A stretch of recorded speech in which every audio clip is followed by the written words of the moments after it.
2020년 새해가 시작되었습니다. 새해가 시작되었는데 마지막 날에 하는 말씀을 전하실까 이런 의문을 갖는 분들이 계실 수 있습니다. 세 가지 이유가 있습니다. 첫째는 이 마지막 날 천국에 관한 말씀은 예수님께서 전하신 복음이기 때문입니다. 우리 앞에 있는 화면을 잠깐 볼까요? 마태복음 4장 17절. 이때부터 예수께서 피로써 전파하여 이르시되 회개하라 천국이 가까이 왔느니라 하시더라. 우리가 믿는 기독교 신앙의 핵심 복음은 바로 천국 복음입니다. 존 웨슬리는 하늘 가는 길을 목회의 유일한 목적으로 삼았다고 합니다. 하지만 오늘날 천국 복음이 잠을 자고 있어요. 너나 할 것 없이 세상적인 축복과 형통만을 구하며 살아갑니다. 저는 우리 강릉 예한교회가 단 한 사람이라도 천국으로 잘 인도하는 교회가 되기를 소망합니다. 두 번째 이유가 있습니다. 이 천국은 마지막에 대해 얘기하는 게 아닙니다. 오늘 우리의 삶에 관한 복음이기 때문입니다. 천국 복음은 나중에 천국이 오는 그날에 대한 말씀이 아니라 지금 이 순간을 더 의미 있고 가치 있게 잘 사는 지혜를 전하고 있습니다. 누구도 예외 없이 죽음을 맞이한다는 것은 만고불변의 진리죠. 종말신앙이 전하는 메시지는 주님이 다시 오시는 그날이 아닙니다. 그날이 언제 오는지 이런 것이 아닙니다. 그날을 준비하며 오늘 내가 어떻게 살아야 하는가. 아침에는 죽음을 생각하는 것이 좋다라고 하는 책을 제가 소개해 드렸습니다. 죽음을 통해서 삶의 소중함을 발견할 수 있기 때문입니다. 이와 마찬가지로 새해 마지막 날을 생각하는 게 더 좋습니다. 왜 그럴까요? 마지막 날을 생각하면서 오늘 우리에게 허락된 삶을 더 의미 있고 가치 있게 살아갈 수 있기 때문입니다. 천국에 관한 말씀을 새해에 전하는 세 번째 이유가 중요합니다. 마지막 때가 가까이 왔기 때문입니다. 우리는 내일 주님이 오셔도 이상하지 않은 시대를 살아가고 있습니다. 마태복음 16장입니다. 시작. 아침에 하늘이 붉고 흐리면 오늘은 낮이 굳겠다 하나니 너희가 날씨는 분별할 줄 알면서 이 시대의 표적은 분별할 수 없느냐. 1945년 2차 세계대전 이후에 80년 동안 크고 작은 전쟁도 있었지만 온 인류는 평화와 번영의 시대를 살았습니다.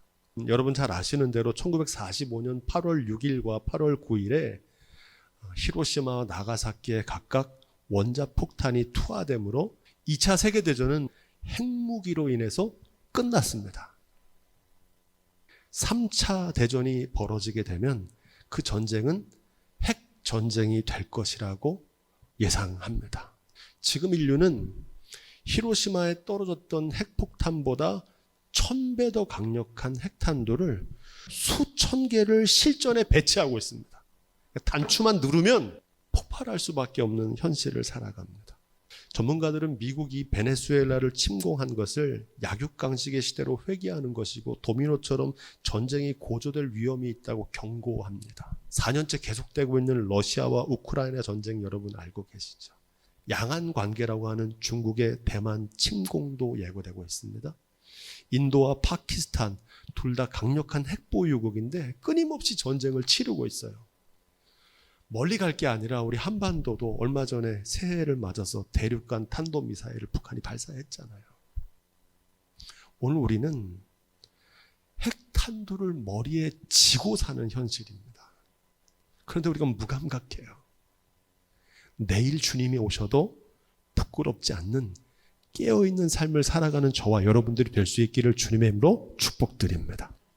마태복음 25장 말씀은 천국에 관한 세 편의 비유로 구성되어 있습니다. 첫 번째는 등을 들고 신랑을 맞이하러 나갔던 열처녀의 비유입니다. 두 번째 비유는 지난 시간에 우리가 묵상했던 달란트의 비유입니다. 오늘 말씀은 그 세 번째인데 양과 염소의 비유입니다. 주님이 다시 오셔서 세상을 심판하시는 그날에 벌어질 일을 미리 예고하고 있는 겁니다. 예수님께서 천국에 관한 비유를 이렇게 반복해서 강조하시는 이유가 있습니다. 예나 지금이나 천국에 대해서 무관심하고 누가 천국의 주인공인지 합당한지 모르고 살아가기 때문입니다. 무엇보다 이 비유를 말씀하시는 진짜 이유가 있습니다. 이 말씀을 듣는 우리가 다 천국의 주인공이 되기를 원하시는 줄로 믿습니다. 우리가 사도신경에 고백하는 대로 십자가에서 죽으시고 부활하시고 승천하신 주님께서는 저리로서 산자와 죽은 자를 심판하러 오시리라고 말씀하십니다. 이 저리로서는 말은 그곳으로부터라는 말입니다. 주님이 다시 오셔서 심판하시는 그날에 어떤 일이 벌어질까요? 목자가 양과 염소를 분별하듯 분별하시겠다는 겁니다. 양은 오른편에 염소는 왼편에 두셔요. 지금은 양과 염소가 한 울타리 안에 섞여 있다는 겁니다. 누가 양인지 누가 염소인지 분별할 수 없어요. 지금은 비록 알곡과 가라지가 공존하고 있지만 그날에는 겉만 번지르한 쭉정인지 속이 꽉 찬 알곡인지를 판가름하시겠다는 겁니다. 세상에서 하나님을 믿는 사람이나 믿지 않는 사람이나 이 땅을 사는 동안에는 별 차이가 없어요. 별 차이가 없습니다. 하지만 그날에 하나님의 심판대 앞에서 엄청난 간극을 맞이하게 된다는 겁니다. 어떤 사람은 영생에 들어가게 될 것이고 어떤 사람은 영벌에 들어가게 될 것이라는 겁니다. 34절 말씀 우리 계속 읽어보겠습니다. 그때 임금이 그 오른편에 있는 자들에게 이르시되 내 아버지께 복받을 자들이여 나와 창세로부터 너희를 위하여 예비된 나라를 상속하라. 예비된 나라는 무엇일까요? 우리가 잘 아는 천국입니다. 천국을 믿지 않는 이들에게 천국을 소개한 문학 작품이 있습니다. 파스칼의 팡세라고 하는 작품입니다. 이 파스칼은 수학자이자 독실한 크리스찬이었습니다. 천국을 안 믿는 도박사 친구에게 천국을 안 믿는 것보다 천국을 믿는 것이 더 유익하다는 것을 확률적으로 입증했습니다. 그것을 파스칼의 내기라고 불러요. 4가지 경우의 수가 있다는 거예요. 잘 들어보세요. 첫 번째로 천국을 믿지 않고 살았는데 천국이 없는 경우가 있습니다. 아무 일도 벌어지지 않아요. 두 번째 상황이 심각합니다. 천국을 안 믿고 살았는데 천국이 있는 거예요. 최악의 상황입니다. 세 번째가 가장 좋은 경우인데 천국을 믿으며 살았는데 천국이 있는 경우입니다. 예비된 천국을 상속하게 됩니다. 네 번째가 중요해요. 천국을 믿고 살았는데 천국이 없는 거예요. 여러분 설령 천국이 없더라도 손해볼 게 없다는 겁니다. 이게 파스칼의 주장이에요. 왜냐하면 내가 사는 날 동안 영원한 천국을 바라보며 말씀대로 더 의미 있고 가치 있게 살았기 때문에 내가 천국을 믿다가 천국이 없어도 손해볼 게 없다는 거예요. 그래서 파스칼은 천국을 안 믿고 사는 것보다 천국을 믿고 사는 게 확률적으로 더 유익하다는 것을 입증합니다. 바라기는 우리도 천국을 믿고 천국을 바라보고 사는 삶이 되시기를 주님의 이름으로 축원드립니다. 41절 말씀 또 왼편에 있는 자들에게 이르시되 저주를 받은 자들아 나를 떠나 마귀와 그 사자들을 위하여 예비된 영영한 불에 들어가라. 오른편에 있는 자들에게 예비되었던 천국과 대비해서 왼편에 있는 자들은 마귀와 그 사자들을 위해 예비된 영영한 불에 들어가게 될 것이다 이렇게 말합니다. 오늘 많은 사람들은 천국도 잘 믿지 않고요. 지옥도 안 믿습니다. 천국과 지옥이 어디 있어? 지옥을 믿지 않는 사람들에게 지옥의 참상을 소개한 예술 작품이 있습니다. 로댕의 생각하는 사람입니다. 이 작품의 원작이 있어요. 그 옆에 있는 건데 이 생각하는 사람은 이 지옥의 문이라는 작품의 한 부분에 차지하고 있는 거예요. 단독 작품이 아닙니다. 거기 보면 빨갛게 테두리로 된 게 있잖아요. 그게 생각하는 사람이거든요. 뭘 보고 생각하고 있는 겁니까? 지옥을 보고 있는 거예요. 이 지옥의 문이라는 작품은 190명의 사람들이 조각되어 있는데 여러 사람들, 지옥에서 고통받는 사람들의 모습을 생생하게 기록하고 있습니다. 단테의 신곡의 지옥편에 나오는 그 지옥의 실상을 형상화한 작품입니다. 여러분, 아직 기회가 있을 때 이 지옥의 참상을 생각하며 돌이킬 수 있는 지혜가 있기를 주님의 이름으로 축복드립니다. 천국도 있고요, 지옥도 있어요. 천국 가실 분도 계시지만 지옥불에 떨어질 분도 있어요. 그날에 영생과 영벌, 천국과 지옥으로 우리를 분별하시는 기준이 무엇일까요? 35절로 36절에 기록됩니다. 내가 줄일 때 너희가 먹을 것을 주었고 목마를 때 마시게 하였고 나그네 되었을 때 영접하였고 벗었을 때 옷을 입혔고 병들었을 때 돌아보았고 옥에 갇혔을 때 와서 보았느니라. 아멘. 중요한 구절은 내가 줄일 때예요. 그러니까 주님과의 관계입니다. 주님께 어떻게 했는지 그 관계로 인해서 우리의 심판이 결정된다는 거죠.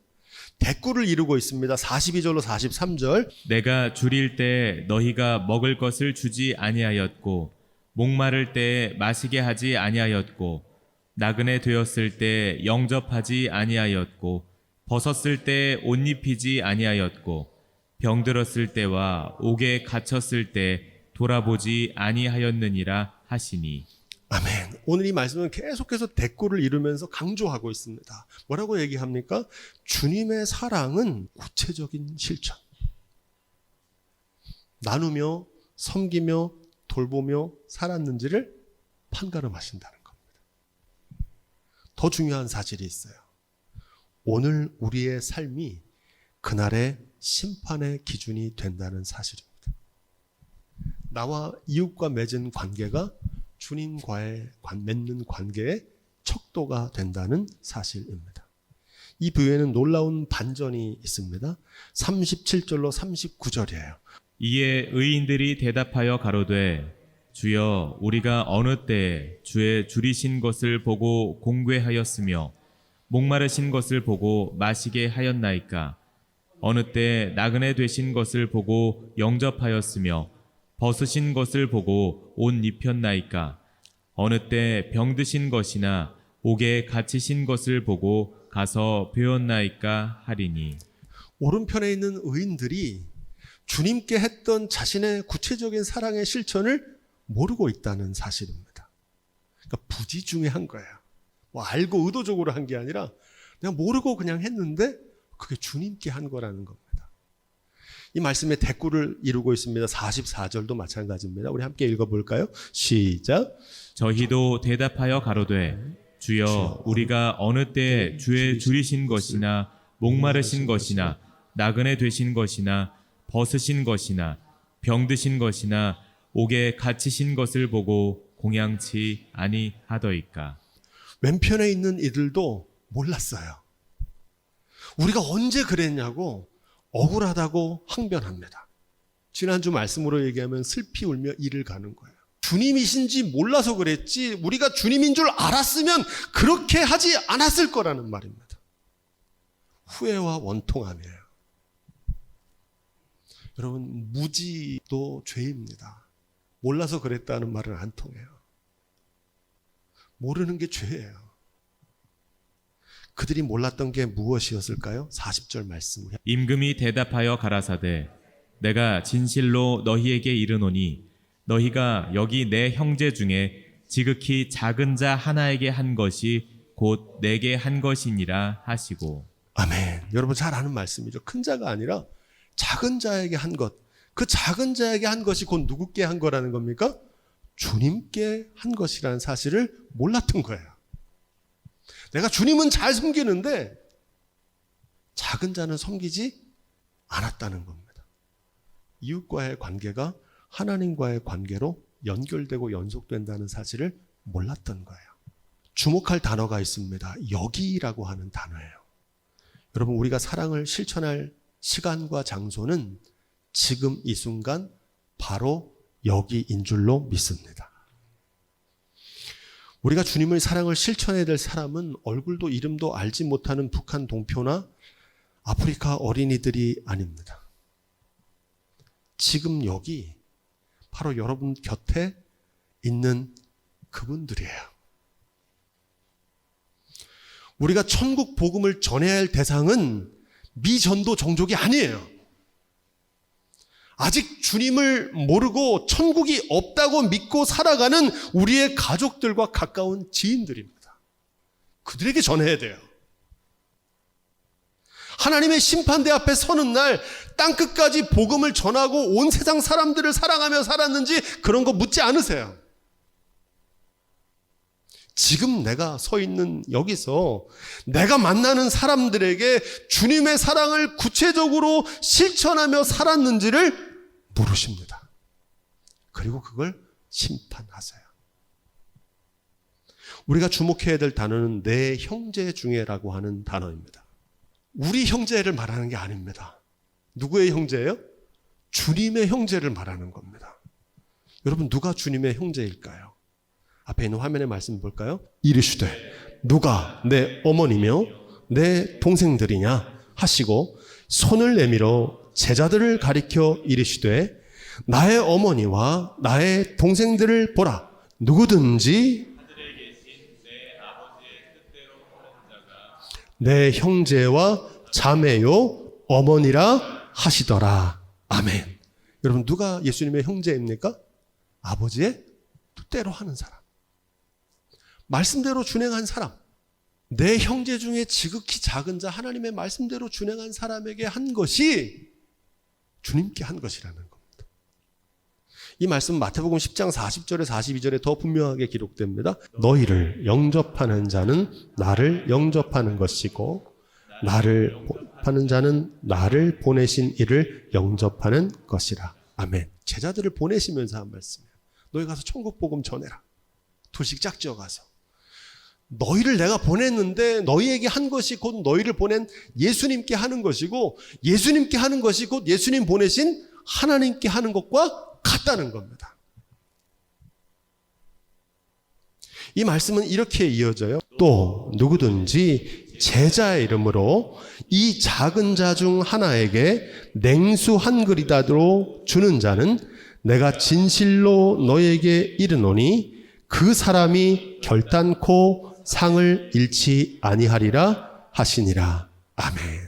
우리 말씀이 중요해요. 이 말씀 앞에는 선지자의 이름으로, 선지자라는 이유로, 주님의 제자라는 이유 때문에 그에게 물 한 잔 대접했다면 그 상을 잃지 않을 거라는 말씀입니다.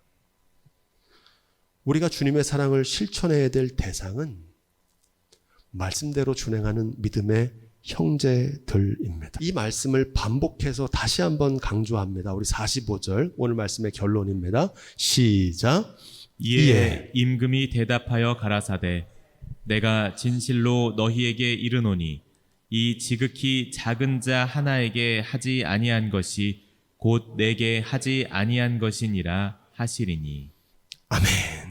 40절의 말씀과 대꾸를 이루고 있는데 이 말씀을 곰곰이 보면 차이가 하나 있습니다. 사랑을 실천해야 될 대상이 앞에서는 여기 내 형제 중에 라고 그랬는데 지금 이 말씀에는 그 구절이 빠져 있어요. 이 말씀은 뭐라고 되어 있냐면 그냥 이 지극히 작은 자 하나에게 이렇게 말씀하십니다. 여기 중요한 의미가 있어요. 우리가 사랑해야 될 대상이 더 확대되고 확장되고 있는 겁니다. 여러분, 이 지극히 작은 자 한 사람은 누구일까요? 누군가의 도움을 받지 않고는 살아갈 수 없는 존재들을 말합니다. 하나님의 나라는 강한 자가 약한 자를 섬기고 큰 자가 작은 자를 섬기는 나라입니다. 세상의 나라와는 달라요. 세상은 어떻습니까? 강한 자가 약한 자를 빼앗고 큰 자가 작은 자를 군림하는 그런 방식인데 하나님의 나라는 정반대의 방식이에요. 그렇게 살아가는 삶들에게 주시는 하나님의 언약의 말씀입니다. 오늘 말씀을 마치면서 여러분 잘 아는 요한복음 13장 말씀 우리 함께 묵상해 볼까요? 예수님께서 하신 말씀입니다. 우리 함께 읽어보겠습니다. 시작. 새 계명을 너희에게 주노니 서로 사랑하라. 내가 너희를 사랑한 것 같이 너희도 서로 사랑하라. 너희가 서로 사랑하면 이로써 모든 사람이 너희가 내 제자인 줄 알리라. 아멘. 이 말씀의 핵심은 너희에게입니다. 이 말씀 누구에게 하시는 말씀이에요? 제자들에게 하시는 말씀입니다. 내가 너희를 사랑한 것처럼 너희가 서로 사랑하라는 겁니다. 너희가 서로 사랑하면 이것을 보고서 모든 사람들이 너희가 내 제자인 줄 알게 될 거라는 겁니다. 여기 중요한 의미가 있어요. 우리끼리만 사랑하라는 얘기가 아닙니다. 먼저 우리가 사랑하라는 겁니다. 그럼 그 사랑이 널리 퍼지게 된다는 거예요. 다른 사람 사랑하지 말고 우리끼리만 사랑하라는 말이 아닙니다. 우선순위를 말하는 겁니다. 우리가 주님의 사랑으로 사랑할 때 그 사랑이 널리 퍼져나가게 될 줄로 믿습니다. 사랑 이렇게 하라는 거예요. 우리 마지막 한 말씀만 더 묵상해 볼까요? 히브리서 13장입니다. 우리 함께 읽겠습니다. 시작. 형제 사랑하기를 계속하고 손님 대접하기를 잊지 말라. 이로써 부지 중에 천사들을 대접한 일이 있었느니라. 아멘. 오늘 말씀의 결론과 맞닿아 있습니다. 형제 사랑하기를 계속하래요. 왜 계속하라 그럴까요? 힘들어요. 가까운 사람 사랑하는 게 더 힘들어요. 손님 대접하기를 잊지 말라. 여러분, 손님은 나그네를 말합니다. 손님. 이로써 부지 중에 자기가 모르는 가운데 천사를 대접한 거예요. 그 대표적인 사람이 누구였습니까? 아브라함이잖아요. 창세기에. 아브라함은 구원받았고 소돔과 고모라는 주님이 보낸 천사들을 분별하지 못해서 멸망하고 말았던 것을 배웠습니다. 저는 오늘 이 말씀을 우리 교회에 이렇게 적용하기를 원합니다. 여러분, 교회에 새롭게 방문한 새 가족들을 주님을 맞이하는 마음으로 먼저 환대하십시오. 그럼 주님께 환대한 것과 똑같은 상을 받게 됩니다. 왜 그렇습니까? 그들은 주님이 언약을 성취하기 위해서 주님께서 보내신 분들이거든요. 그래서 그분들을 환대하면 누구한테 하는 것 같습니까? 주님을 환대하는 것 같아요. 그분들을 박대하면 어떻습니까? 주님을 박대하는 것과 같아요. 무엇보다 우리가 서로 사랑할 수 있기를 주님으로 축복드립니다. 바라기는 2026년 주님 안에서 먼저 우리가 사랑하고 서로 화목하기를 원합니다.